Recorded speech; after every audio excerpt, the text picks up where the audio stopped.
8 peg whisky അടിക്കുമ്പോഴാ എനിക്കൊരു kick കിട്ടിയിരുന്നത്. ഞാൻ പിന്നെ റമ്മിലേക്ക് മാറി. ബ്രാൻഡുകൾ മാറി മാറി കഴിക്കുന്നവർക്കിടയിൽ മണ്ണിൽ വീണ ഈ റമ്മിന് വേണ്ടി നീ ഇത്ര വെപ്രാളപ്പെടുന്നുണ്ടെങ്കിൽ റമ്മിനോടുള്ള നിന്റെ ആക്രാന്തം എനിക്ക് മനസ്സിലാവും. കുപ്പിക്ക് പുറകെ ഓടിക്കൊണ്ടിരിക്കുകയാണ് ഈ ലോകം. ആർക്കു വേണ്ടിയും കാത്തു നിൽക്കില്ല.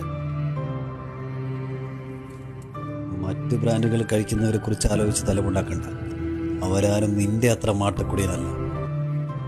പ്രപഞ്ചത്തിൽ റമ്മിനേക്കാൾ വലിയ കിക്ക് മറ്റൊന്നിനുമില്ല.